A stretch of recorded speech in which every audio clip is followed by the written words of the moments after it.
essa vigência da Covid-19 para vocês conhecerem um pouco mais do que a gente está passando enquanto profissionais da enfermagem no dia a dia, na linha de frente, e desde que começou essa pandemia, que infelizmente não passa nunca, né? Eu estava vendo agora no jornal falando que os Estados Unidos, por conta da vacinação, por conta de já ter vacinado a maior parte da sua população, já vai abrir para as pessoas poderem tirar a máscara. Eu falei, que felicidade! No Brasil, nós vamos ainda demorar um bom tempo para chegar nesse patamar, mas eu espero em Deus que a gente consiga chegar o mais rápido possível. Vamos esperar que os políticos brasileiros, que o Ministério da Saúde resolva comprar, de fato, vacinas em grande quantidade para vacinar os profissionais da enfermagem e vacinar também toda a população brasileira.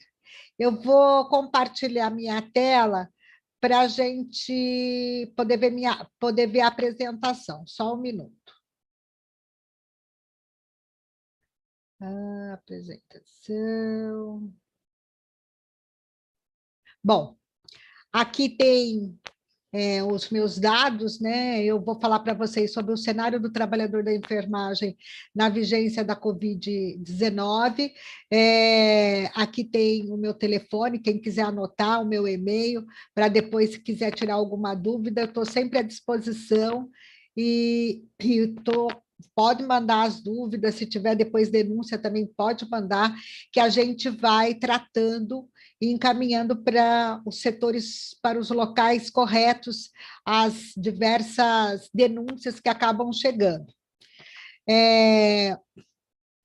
Eu quero começar falando com vocês sobre o quanto que nós somos no Brasil. Eu digo que a enfermagem brasileira ela é uma nação, e é verdade, porque hoje nós somos 2.485.980.000 profissionais, ou seja, é muita gente, né? 2 milhões de profissionais é muita gente. Nós podemos dizer que éramos a segunda maior categoria de trabalhadores no Brasil e acredito que hoje já somos a maior categoria de trabalhadores no Brasil. 2 milhões de pessoas, 2 milhões e meio de pessoas é muito mais que muitos países que existem pelo mundo têm de pessoas, né, de cidadãos. Então, a enfermagem brasileira ela é uma categoria que, se unida, se juntar todo mundo, se todo mundo tiver o mesmo objetivo, é quase que invencível, porque tem muita força. O grande problema é que a gente acaba muitas vezes se dividindo por problemas da própria categoria, né? Enfermeiro com auxiliar e técnico contra enfermeiro, e essa divisão a divisão do trabalho e a forma como ela é tratada no nosso dia a dia acaba muitas vezes dificultando que a gente consiga levar a contento um trabalho na equipe multiprofissional e que a gente consiga trabalhar junto de fato. E além de trabalhar junto, que a gente consiga lutar junto, né? Então, isso dificulta muito.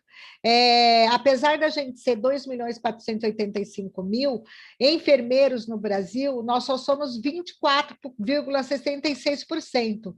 A grande maioria da concentração ainda é de técnicos e auxiliares de enfermagem, sendo que técnicos e auxiliares são praticamente do mesmo tamanho, né? Como eles são nível médio, a gente não separa. E enfermeiros, 24,66%. O ano de 2019, a Organização Mundial da Saúde considerou, após muitos estudos, chegou à conclusão que para cuidar da população mundial em 2030, para cumprir a agenda de 2030 relativa à saúde, era preciso mais 18 milhões de profissionais da enfermagem no mundo todo, para ter gente suficiente para cuidar da população mundial em 2030. E aí 2019, eles decretaram que 2020 seria o ano das enfermeiras e parteiras no mundo. Aqui no Brasil, nós trabalhamos 2020 como sendo o ano de profissionais da enfermagem, frente a essa instituição da Organização Mundial da Saúde. Infelizmente, bem nesse ano, foi o ano que veio a Covid-19, veio a pandemia para o nosso país, e aí muitas coisas aconteceram contrárias ao que a Organização Mundial da Saúde preconizava. Quando se instituiu o Ano das Enfermeiras e Parteiras no mundo, se instituiu exatamente porque tinha-se o entendimento que era preciso investir na carreira dos profissionais de enfermagem, era preciso trazer mais gente para a profissão e era preciso reter a mão de obra que já existia, valorizando, reconhecendo esses profissionais, e aí, com a pandemia, foi exatamente ao contrário o que aconteceu na realidade. Nós vamos ver mais para frente, eu vou tocar nesse assunto. Bom, aqui, como nós estamos no estado de São Paulo, eu trouxe para vocês a quantidade de profissionais que nós somos no estado de São Paulo. O São Paulo é um retrato do Brasil, né? Apesar de a gente ter uma grande concentração de profissionais na capital e grande São Paulo, nós estamos distribuídos em torno de 50% na capital e 50% no restante do estado de São Paulo. Mas os enfermeiros também continuam sendo o menor número no estado, né? 23,95% aí de profissionais, que corresponde a cerca de 157 mil enfermeiros no estado e cerca de 400 mil, um pouco mais, de técnicos e auxiliares de enfermagem. Então, uma grande categoria também no estado, muitos profissionais. Apesar de ter todos esses profissionais registrados no conselho, nem todos estão no mercado de trabalho. A gente tem que fazer essa lembrança aqui. Tem muita gente que, por conta da concentração dos profissionais na cidade de São Paulo e na região metropolitana, acaba tendo um começo de desemprego na capital e falta de mão de obra no interior. Até porque, se a gente for comparar nível salarial e jornada da capital com o interior, existe uma defasagem muito grande entre a média remuneratória do profissional de enfermagem na capital e grande São Paulo, em comparação com o profissional que está no interior, que muitas vezes faz jornada de 40 horas, mas com um salário baseado no piso salarial da categoria. Enquanto que em São Paulo nós temos jornada entre 30 e 36 horas de média, com salários que chegam a 8 mil, 9 mil, tem enfermeiros que ganham até 21 mil reais. Então, existe essa disparidade, isso faz com que haja uma concentração maior na capital e na grande São Paulo. Aqui eu trouxe o panorama do que nós vivemos hoje com a Covid-19. Eu não sei se vocês sabem, mas o Conselho Federal de Enfermagem criou um site, que é o Observatório da Enfermagem, onde os gestores, os gerentes de enfermagem, os diretores, chefes de enfermagem, eles informam espontaneamente ao Conselho Federal o número de profissionais de enfermagem que adoecem no seu serviço. E também informam espontaneamente o número de profissionais que perderam a vida e que estavam ligados aos serviços. A gente tem muito claro que esse número ele é um número subestimado.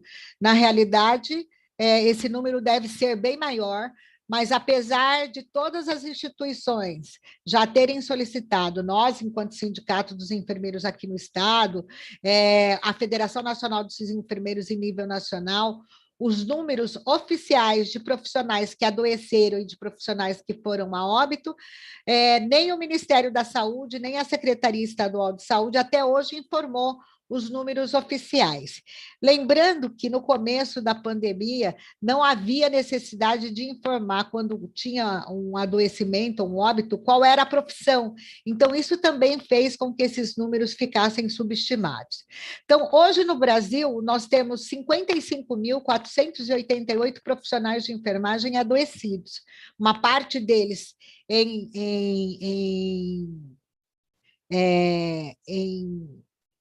Jesus, em quarentena, desculpa, uma parte deles em quarentena e uma parte que já adoeceu, já se curou, já está de volta ao local de trabalho, e uma parcela, que são 778, que faleceram por conta da Covid-19.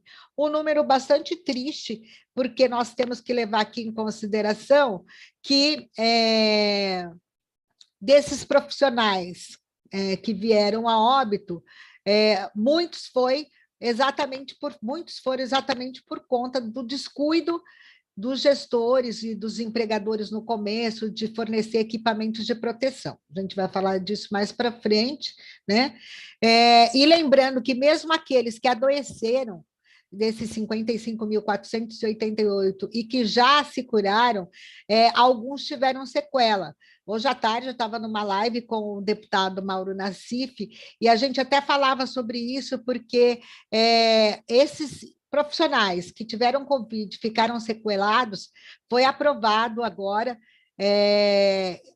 foi aprovado uma lei pelo Congresso, né? Foi encaminhada para a presidência vetou, voltou para o Congresso derrubou o veto, e agora é lei que esses profissionais que têm sequela, eles têm direito à indenização, e aqueles que foram a óbito, as suas famílias têm indenização, inclusive os filhos menores. Então, é importante saber isso, e é importante que as famílias desses que foram a óbito entrem com um pedido de indenização imediatamente, porque é um valor considerável por família e também porque os filhos vão receber durante vários anos a indenização se forem menores, né?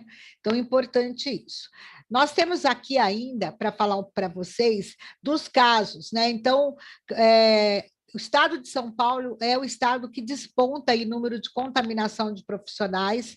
A gente, no começo, achava que o estado, depois de São Paulo, que ia ter mais contaminação, até pelas condições que tem, né, de sucateamento, seria o Rio de Janeiro, e, na realidade, a gente percebe nesse gráfico aqui que o estado, depois de São Paulo, que mais teve casos de contaminação foi a Bahia, 6.486 casos, seguido do Rio Grande do Sul e depois Rio de Janeiro. Isso quer dizer que nesses estados, ou demorou-se muito para ter equipamentos de proteção individual, ou não houve treinamento suficiente, porque entendia-se que a doença ela não era tão contagiosa e as pessoas continuaram circulando e não entraram em isolamento social. Demorou-se para ter o isolamento social, consequentemente, mais profissionais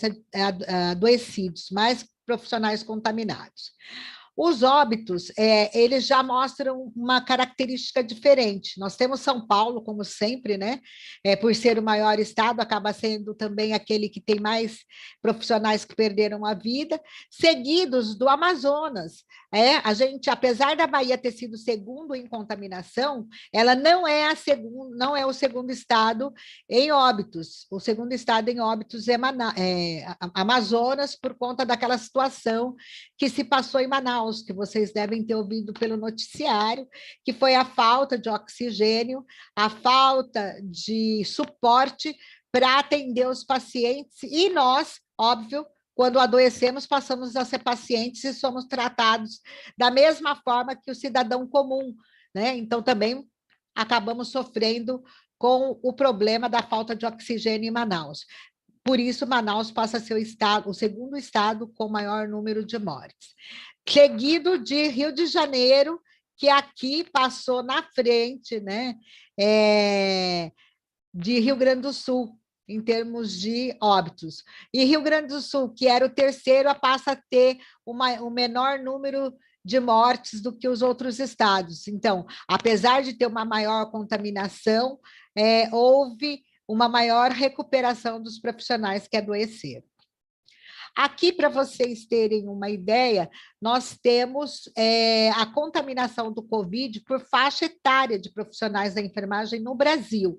Então, nós temos o maior número de contaminados entre 31 e 40 anos e um segundo número em 41 e 50 anos. Olha, por que será? Se todo mundo dizia que a Covid ela acometia mais pessoas com mais de 60 anos, por que será que a enfermagem se contaminou mais entre 31 e 40 anos, uma faixa etária bem jovem, né?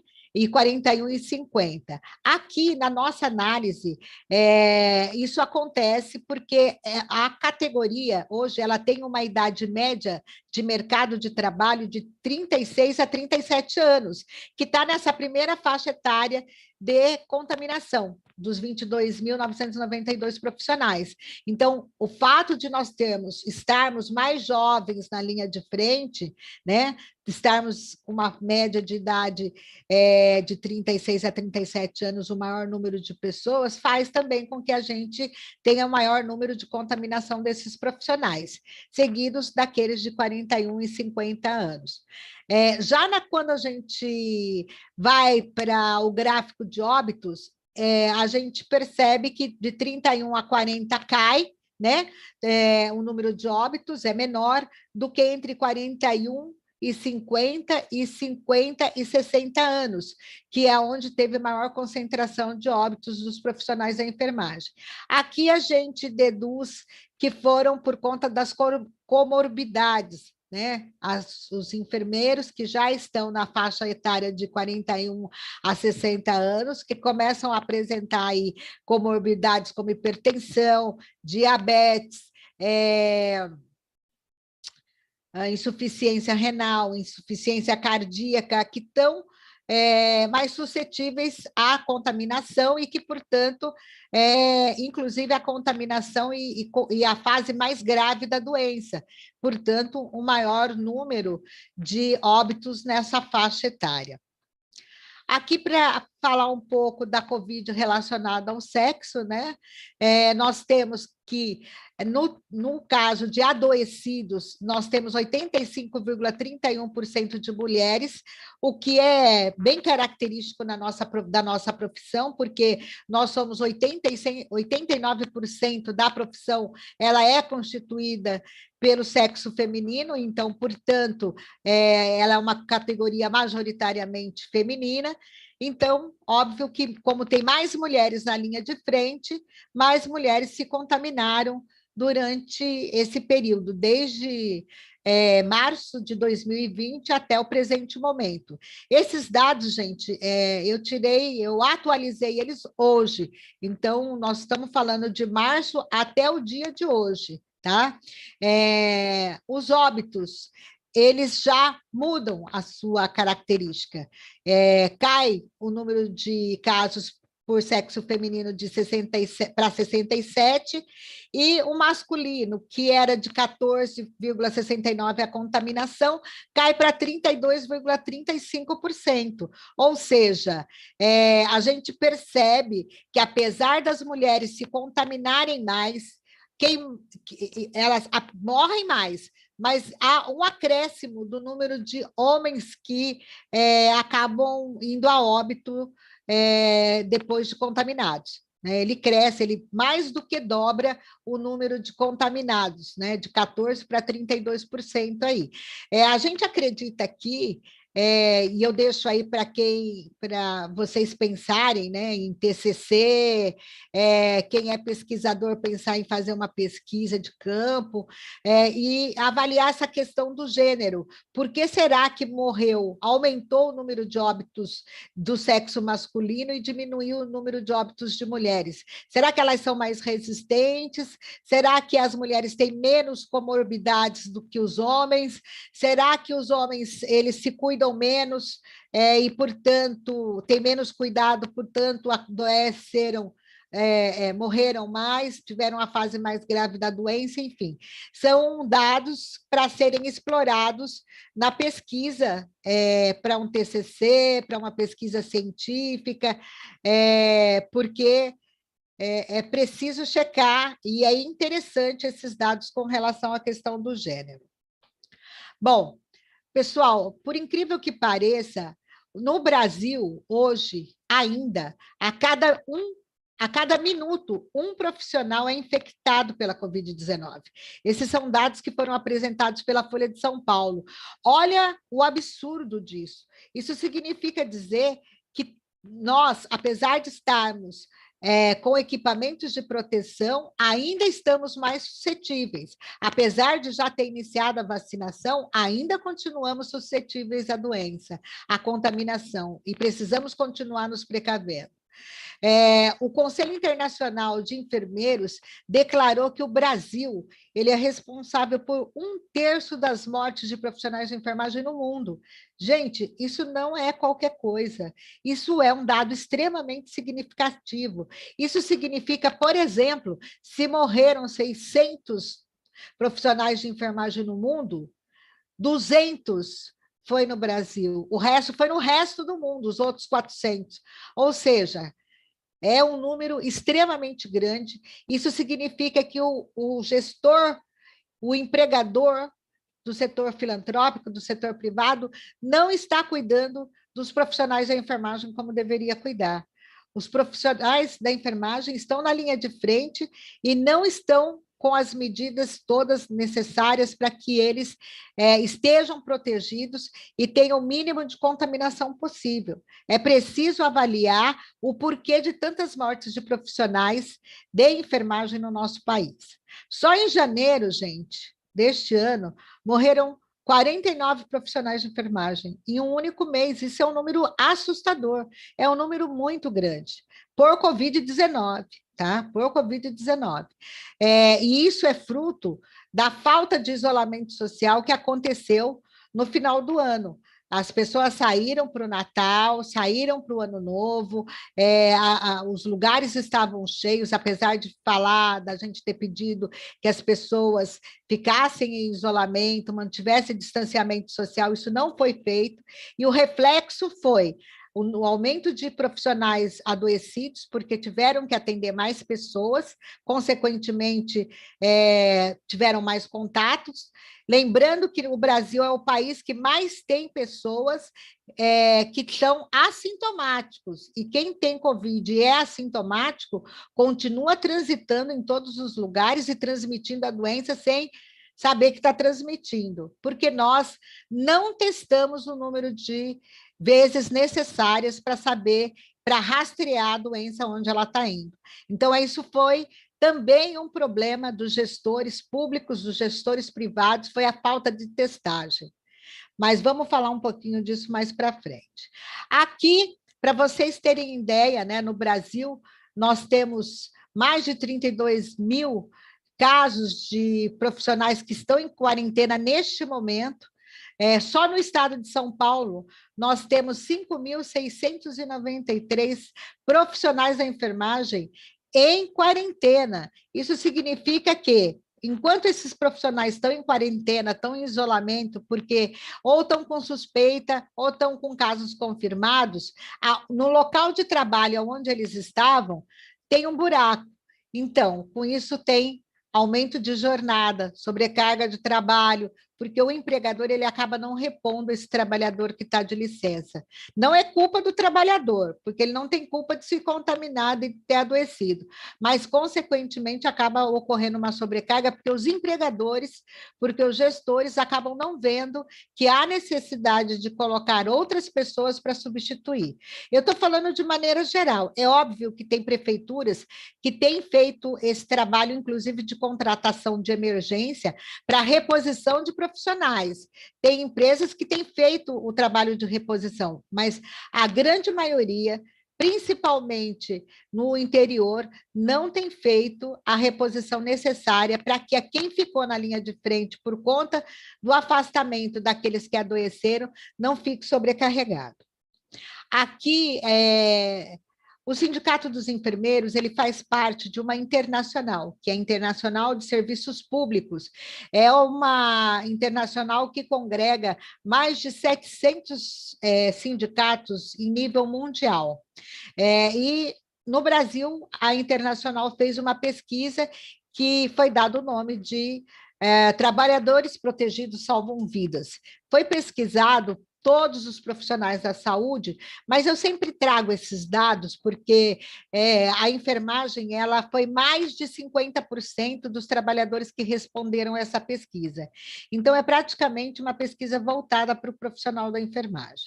Então, nós tivemos que 63% dos profissionais pesquisados disseram que não tinham quantidade de EPIs necessárias, suficientes para troca e para higienização. Ou seja, o profissional estava na linha de frente, mas ele recebia máscara, só que ele tinha que ficar casos de 15 dias, se fosse uma N95. Houveram casos que a gente chegou a pesquisar e trabalhar enquanto sindicato, de a orientação ser que o profissional tinha que ficar um mês com a máscara N95. E é óbvio que isso é um problema de EPI, é um problema da saúde do trabalhador, porque ele acaba se contaminando, até porque a máscara ela não pode ficar tanto tempo assim, mesmo sendo uma N95. E houveram muitas instituições que o profissional usava máscara cirúrgica, e aqui vamos dizer bem claramente, máscara cirúrgica não é equipamento de proteção individual. Existe, inclusive, uma nota técnica que saiu há pouco tempo, um relatório do Grupo de Trabalho do Ministério Público do Trabalho, que fala isso claramente, que profissional da enfermagem, ele não pode estar na linha de frente, ele não pode estar atendendo paciente de Covid com máscara cirúrgica. Ele tem que estar obrigatoriamente com ou PFF2 ou com N95. E aqui a gente viu que 63% dos profissionais diziam que não tinham EPI suficiente e que a qualidade também não era a melhor qualidade, portanto, isso acabou prejudicando no adoecimento dos trabalhadores. Aqui na pesquisa, no segundo gráfico, a gente vê que 69% dos profissionais disseram que não receberam treinamento adequado para atender pacientes com suspeita de Covid, também não receberam adequado sobre os protocolos da Anvisa, sobre os cuidados pessoais ou qualquer outros protocolos de paramentação e desparamentação que pudessem existir para que diminuísse a contaminação. Nós temos bem claro o seguinte: é óbvio que tanto técnico como auxiliar, como enfermeiro, tem o treinamento de como se paramentar no caso de uma doença infecto-contagiosa, mas não uma doença de pandemia, que precisa de um outro tipo de paramentação, né? Então, isso também a gente considera como um dado importante para avaliar a questão do adoecimento.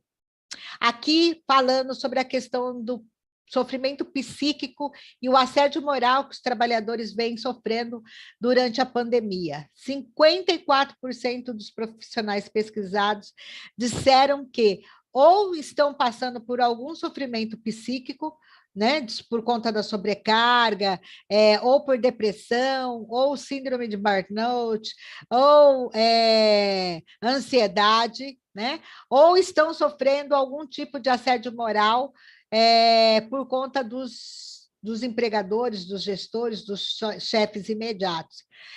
Eu vou dar um exemplo para vocês de denúncia que eu recebi como sindicato, logo que começou a Covid, né? Começou a questão da paramentação.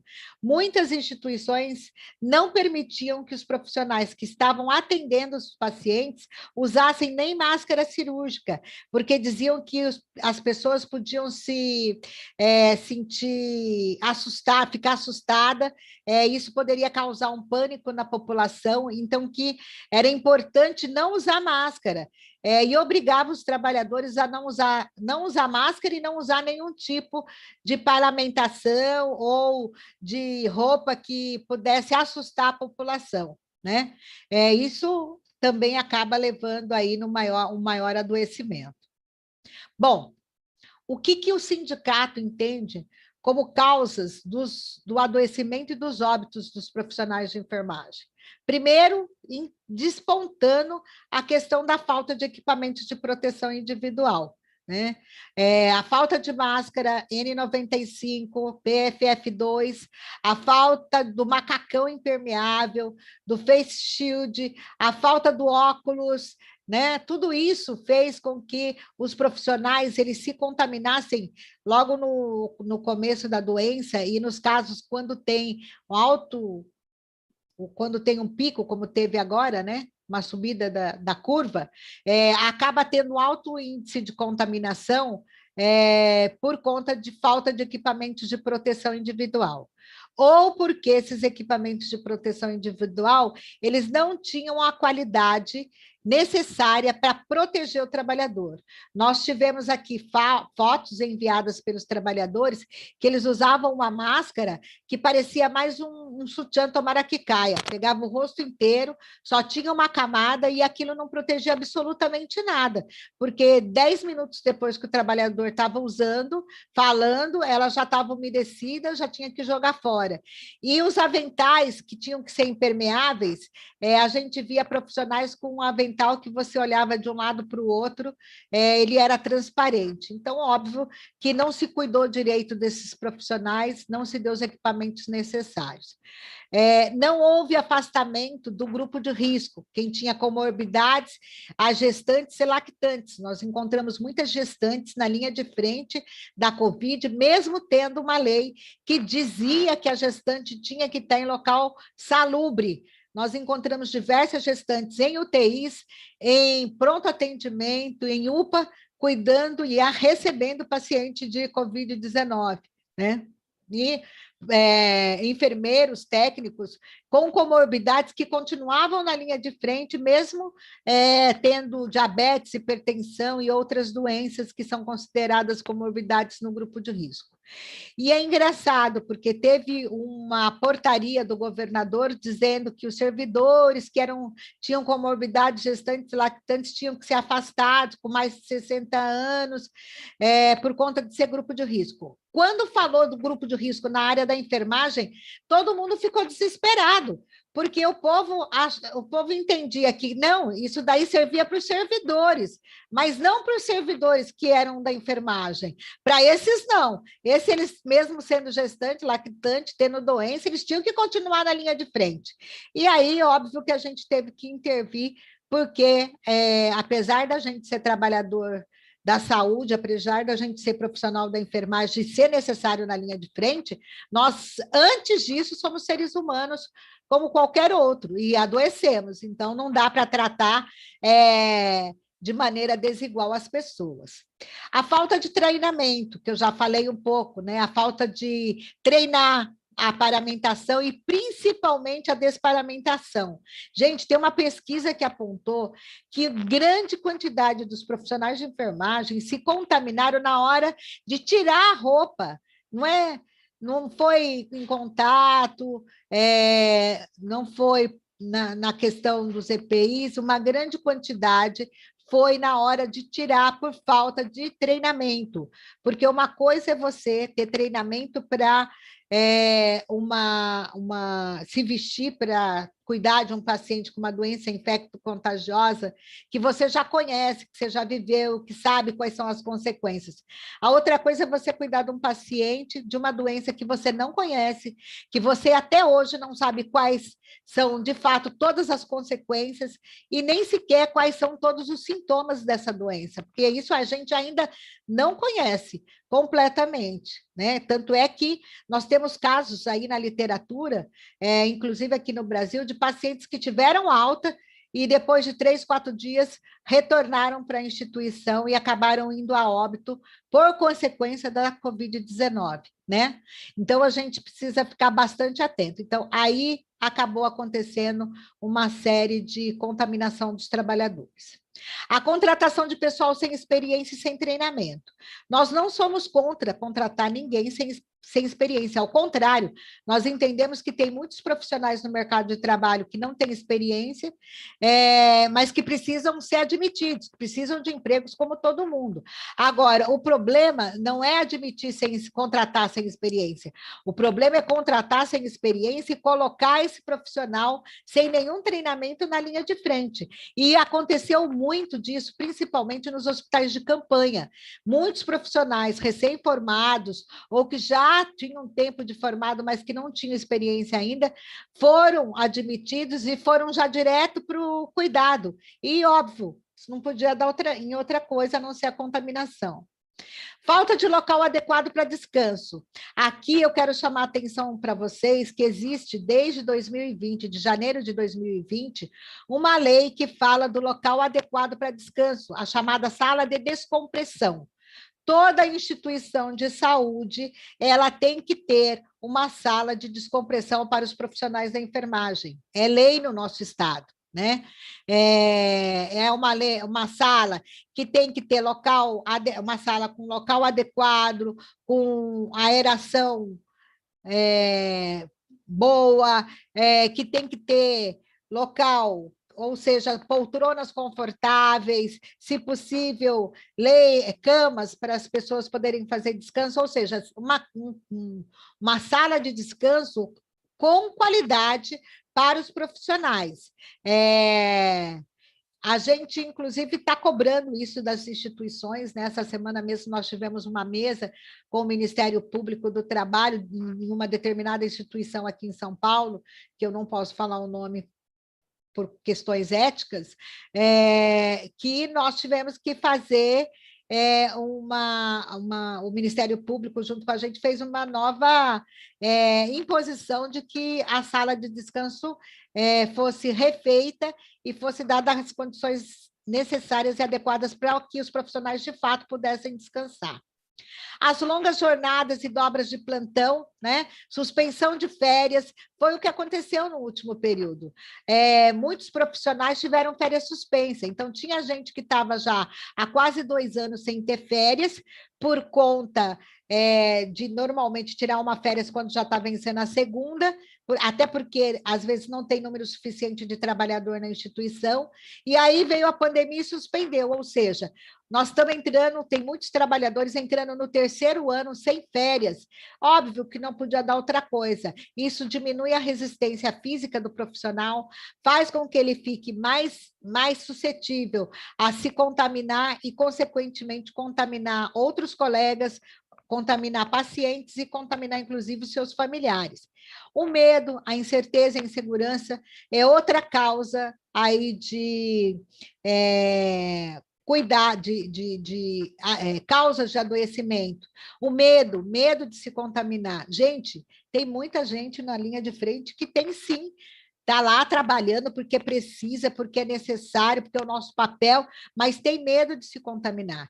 E a incerteza do futuro, porque a gente não sabe, está ali, se vai se contaminar e vai ficar tudo bem, se vai se contaminar e vai morrer, se vai se contaminar e vai ter sequela, se não vai se contaminar, né? O momento que a gente vive, será que 2021 vai continuar esse problema de não ter férias, de ter que continuar dobrando plantão? Então, toda essa insegurança e essa incerteza deixa o profissional mais inseguro, mais suscetível. A falta de testagem, pelo amor de Deus, isso foi uma guerra entre as instituições, principalmente as instituições privadas, testar os profissionais. A falta de testagem dos profissionais fez com que aqueles que eram assintomáticos transmitissem doença para quem para quem estava junto, estava ali, para o seu familiar, passando para o seu colega de trabalho. Então, a falta de testagem, ela, óbvio, que acaba fazendo com que as pessoas adoeçam mais e acaba levando a mais óbitos. Bom, deixa eu passar aqui. O que o sindicato fez nesse período para tentar minimizar esse adoecimento e essa questão dos óbitos? Isso aqui no estado de São Paulo, tá? Estou falando dos sindicatos de enfermeiros do estado de São Paulo. Os outros sindicatos, nos outros locais do Brasil, eu não posso dizer. Mas aqui, a primeira coisa que a gente fez, logo que começou a Covid-19, foi notificar todas as instituições de saúde, públicas e privadas, e as secretarias municipais de saúde, passando uma orientação da necessidade de afastar os profissionais que tinham comorbidades, que eram gestantes e lactantes do local, da linha de frente, colocar a gestante em local insalubre, orientar no sentido de que era preciso fornecer uma alimentação adequada para o trabalhador que estava em plantão, para que ele tivesse condição física e tivesse resistência física contra esse vírus que estava aí, para fornecer local de descanso adequado para esses trabalhadores, e, inclusive, nós orientamos no sentido que, se fosse possível, que a instituição fornecesse apoio psicológico para os trabalhadores, porque muitos trabalhadores não podiam voltar para casa, porque poderiam levar contaminação para os seus filhos, ou para os seus pais, que eram idosos, então ficavam na instituição, ou e acabavam indo, né, para casas de amigos. Então, para aquele que não tinha condição de retornar para casa, que a instituição, se pudesse, fornecer um local para esse profissional ficar. Infelizmente, teve muito local que não fez absolutamente nada do que a gente orientou. E aí nós fomos, por conta da falta de equipamento de proteção individual, que não tinha, e por conta de que os hospitais não seguiam a orientação que nós mandamos, ingressamos com pedido de mediação no Ministério Público do Trabalho e, posteriormente, ingressamos com ação civil pública e dissídio coletivo, que nós conseguimos conquistar liminarmente para o afastamento dos com comorbidades, gestantes, lactantes e idosos acima de 60 anos, para poder preservar a vida desses profissionais, e também para que obrigar as instituições a fornecer equipamentos de proteção em quantidade e em qualidade necessárias para preservar a saúde do profissional. Também fizemos ofício para o Conselho Estadual de Saúde, Conselho Municipal de Saúde de São Paulo, para que eles afastassem os trabalhadores. Posteriormente, também ingressamos com a ação. Fizemos várias parcerias com psicólogos para fornecer apoio psicológico para os profissionais gratuitamente. Ainda hoje temos no nosso site lá uma gama de profissionais de psicólogos que, se você quiser passar, conversar, passar em consulta, fazer um acompanhamento gratuitamente por conta da pandemia, e também o apoio jurídico aos profissionais, que muitos não tinham orientação, questionavam a questão da suspensão das férias, outros tiveram contratos de trabalho suspenso, enfim. Nós tivemos aí uma gama de problemas jurídicos, e o jurídico foi orientando os profissionais a qual era a medida mais correta a ser tomada. A orientação sobre a emissão da CAT, eu não sei se vocês sabem, mas a Covid-19 foi considerada uma doença ocupacional. Portanto, toda vez que você se contamina, você tem que fazer a emissão do comunicado de acidente do trabalho. Primeiro, ele é importante para comunicar mesmo, para os dados epidemiológicos. E segundo, que é uma forma de comprovar posteriormente, para os benefícios que você precisa, inclusive de aposentadoria, que houve um momento em que você teve uma doença ocupacional. Então, se você teve Covid e não fez emissão de CAT, por favor, procure a instituição para emitir a CAT. Se a instituição não quiser, procure o sindicato, ou emita, você mesmo pode emitir, porque tem um site que você mesmo pode entrar e fazer a emissão da CAT, mas tem que fazer porque ela é um benefício para o trabalhador. Posteriormente, nós ingressamos com várias ações de testagem para vários trabalhadores, né? Contra várias instituições que não queriam testar os profissionais e ganhamos, via liminar, a testagem desses profissionais a cada 15 dias, sintomáticos e assintomáticos, para a gente poder rastrear aqueles que estavam contaminados, mas não tinham sintomas. E aí, uma vez detectado que eles estavam contaminados, era feito o afastamento também. E não testar só quem era sintomático, porque o sintomático a gente sabe, a gente está vendo. Agora, quem é assintomático, a gente não sabe e a gente não consegue ver. Por isso, a importância de testar os trabalhadores. E também solicitamos à Secretaria Estadual de Saúde e à Secretaria Municipal de Saúde que o sindicato fosse transformado em um ponto de vacinação. Infelizmente, para vacinar profissionais da enfermagem exclusivamente.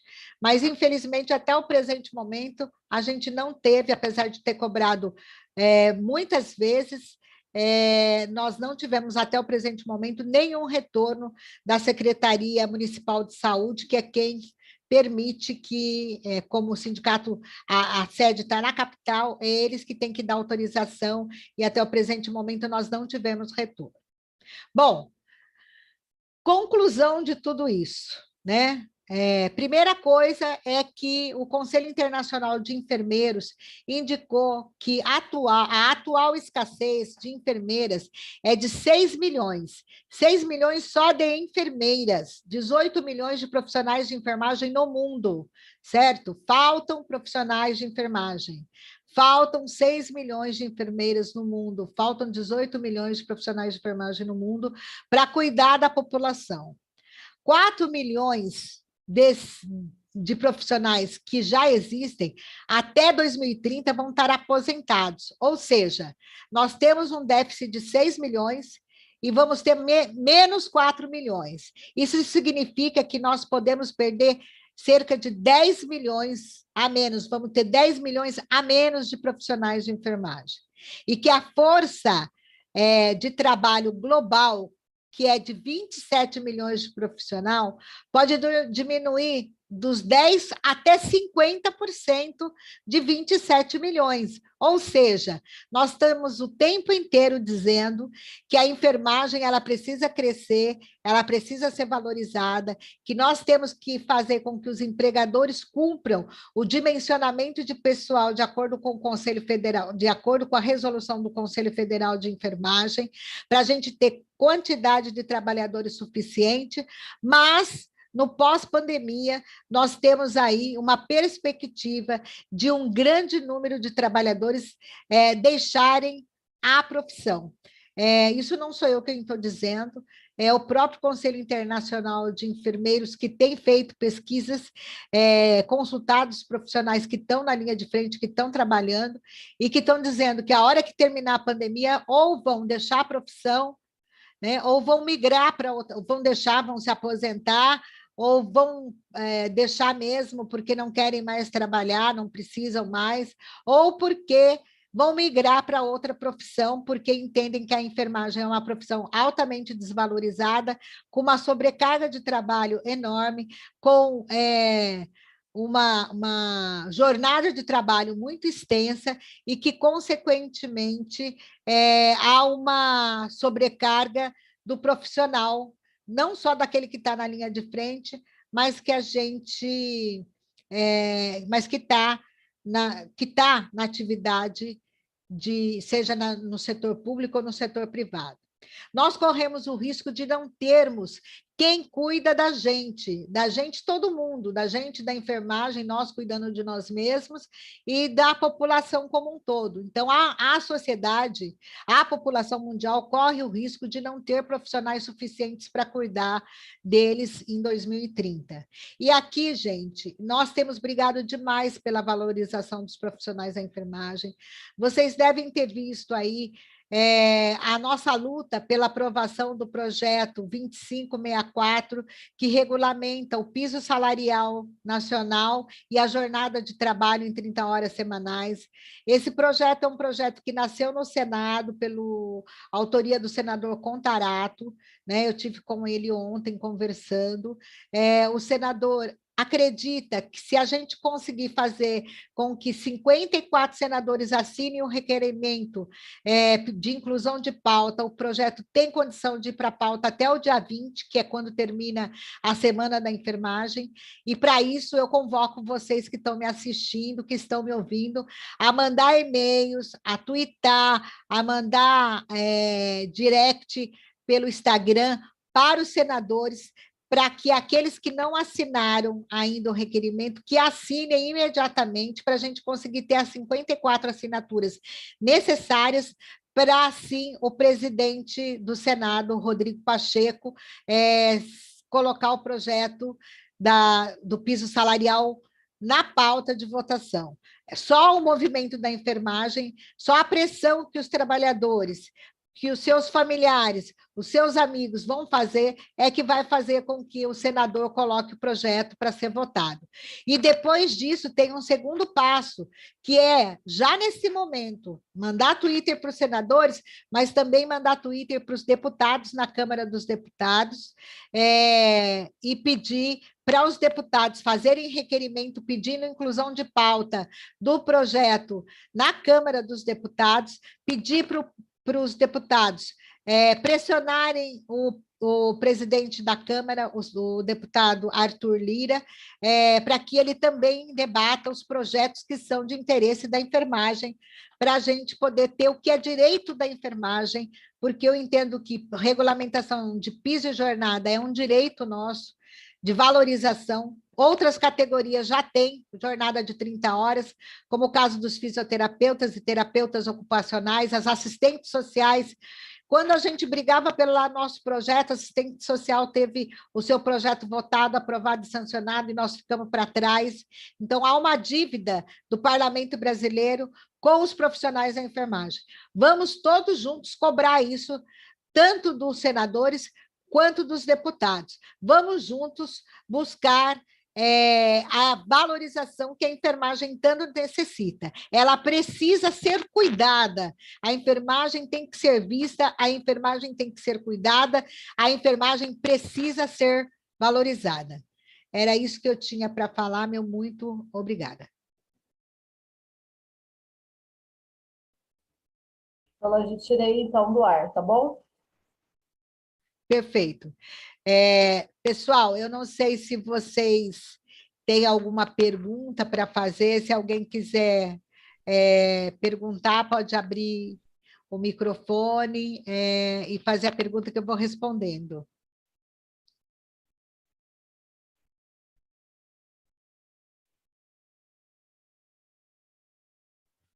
Solange, boa noite.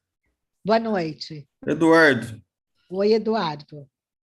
sobre a abertura da CAT, como eu sou um profissional da saúde, mas não estou na enfermagem, Certo, estou do setor de transporte.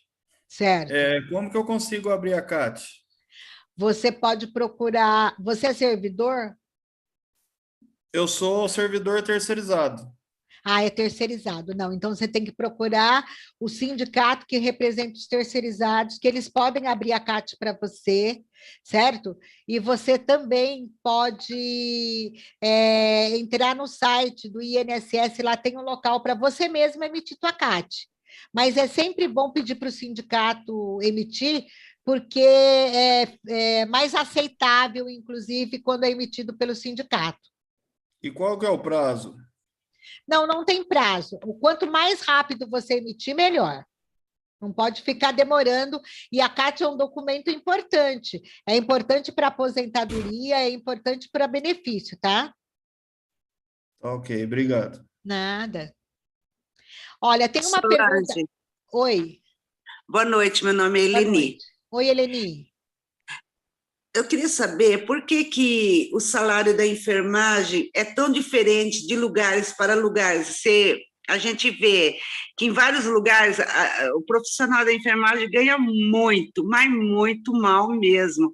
Por que essa diferença? O sindicato, eles não são unidos nessa parte assim dos estados? Como que funciona? Tá, deixa eu explicar para você entender. Tem um porquê disso, não é que os sindicatos não são unidos. O problema é que no Brasil, os sindicatos eles são fracionados, né? Então, hoje nós temos Sindicato dos Enfermeiros, que é do estado de São Paulo.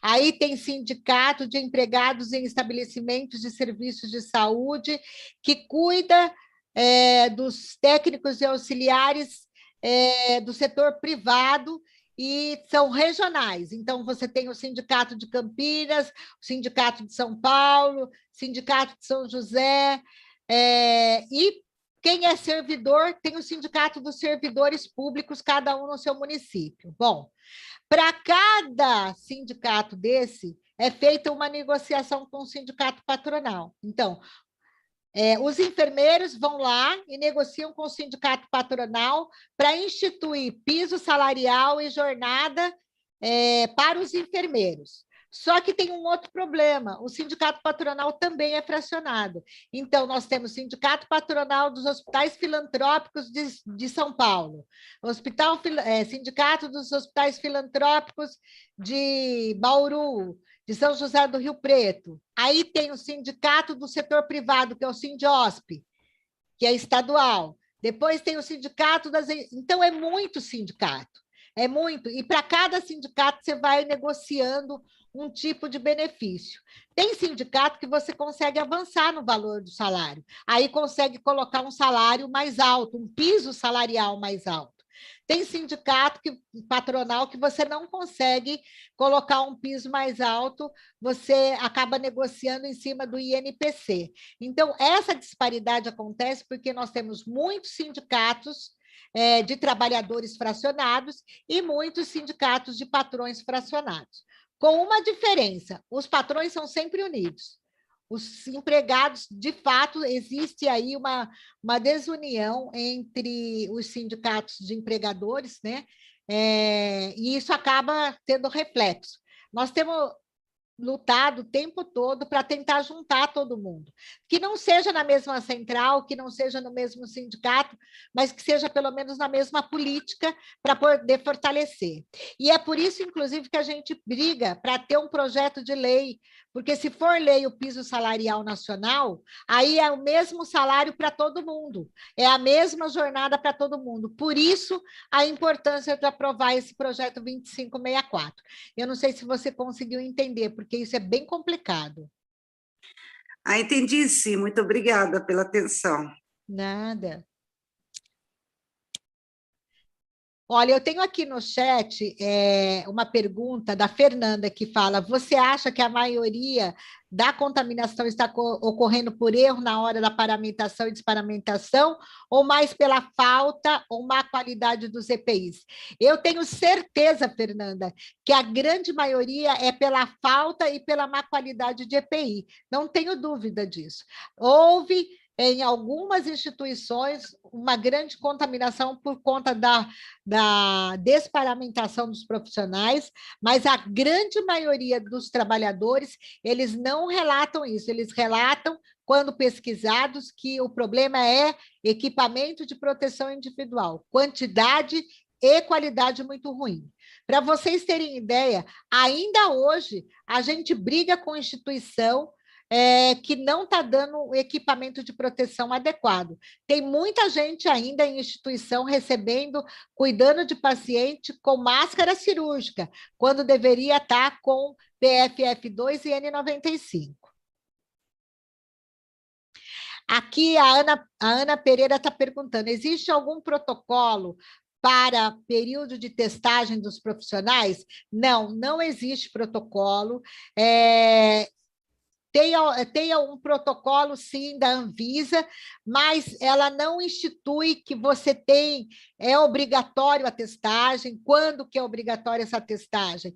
Nós conseguimos via liminar, tá? A testagem dos enfermeiros a cada 15 dias, sintomáticos e assintomáticos, e para vocês verem como esse assunto ele é difícil, a gente só conseguiu aqui na região de São Paulo, e Grande São Paulo e Santos, que faz parte da segunda região do Tribunal Regional do Trabalho, porque na região da 15ª, que pega aí Paulínia, Campinas e todo o resto do interior, nós não conseguimos ganhar liminar, porque o entendimento do juiz daí foi que não havia necessidade de fazer essa testagem, que foi para nós um absurdo, mas enfim, decisão, tá? Agora a ação que a gente entrou em grau de recurso, porque nós continuamos entendendo que tem que continuar testando, sim, os profissionais. Aqui, eu não sei quem colocou, o Eduardo, né, Eduardo? Está dizendo que provavelmente que a eficácia dos EPIs ainda estão sendo um grande vetor para a contaminação de profissionais, onde se mede o custo-benefício em prol do capital financeiro e não da vida humana. Sem dúvida nenhuma, eu não tenho nenhuma dúvida disso. Para vocês terem ideia, o ano passado, que era o ano em que teve aí uma grande contaminação, que os trabalhadores estavam sobrecarregados e continuam, né? Foi o ano mais difícil da gente conseguir fazer negociação com os sindicatos patronais. Foi o ano em que mais eles quiseram tirar direitos dos trabalhadores. Nós temos aí na região, no interior, a região de São José do Rio Preto, por exemplo, nós não conseguimos fechar convenção desde de 2018 com um determinado sindicato patronal, e ele aproveitou a reforma que teve na lei, que fala que 12 por 36, fala de 12 por 36 sem folga, não fechou a convenção coletiva com a gente, que era 12 por 36 com 2 folgas, e tirou as folgas dos trabalhadores. E agora nós estamos entrando com ação contra as instituições que tiraram a folga, porque elas tiraram a folga, consequentemente aumentou a jornada. E como aumentou a jornada e não aumentou o salário? Então, estamos entrando com uma ação coletiva para esses trabalhadores, para eles receberem, terem o salário atualizado e ter aí o que foi trabalhado a mais como pago como hora extra durante todo esse período. Então, mas isso a gente precisa ficar atento, a gente precisa que os trabalhadores informem o sindicato, porque nem sempre a gente consegue chegar lá no trabalhador, nem sempre a gente consegue saber o que está acontecendo, porque infelizmente nós somos diferentes do conselho. O conselho chega, a instituição abre a porta e deixa o conselho entrar. O sindicato chega, as pessoas fecham a porta e não deixam o sindicato entrar. E a gente não pode entrar na casa de ninguém sem que a pessoa nos dê autorização. Funciona como se eu fosse uma visita. Então, a gente precisa ter isso bem atento e saber, tem problema na instituição? Procura o sindicato. Eu deixei aí com vocês o meu telefone, logo que eu comecei na minha apresentação, eu deixei meu telefone. Se alguém quiser e meu e-mail, se alguém quiser algum esclarecimento, pode mandar e-mail, alguma orientação, que eu vou respondendo e vou orientando vocês. Estou à disposição. Tem mais alguma pergunta? Alguém quer fazer mais algum questionamento?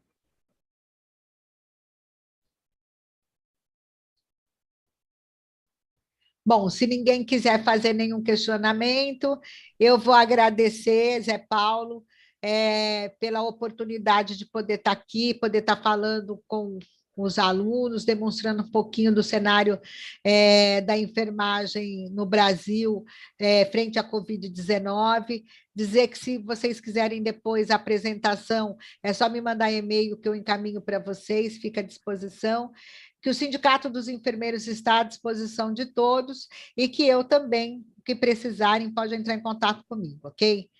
Eu deixo aí os meus agradecimentos e um grande abraço a todos. Obrigado, Solange. Obrigado, Zé. Tchau, gente. Tchau. Obrigadão, Bom final de semana. Tá, Tchau, igualmente. boa noite. Tchau. Boa noite. Boa noite.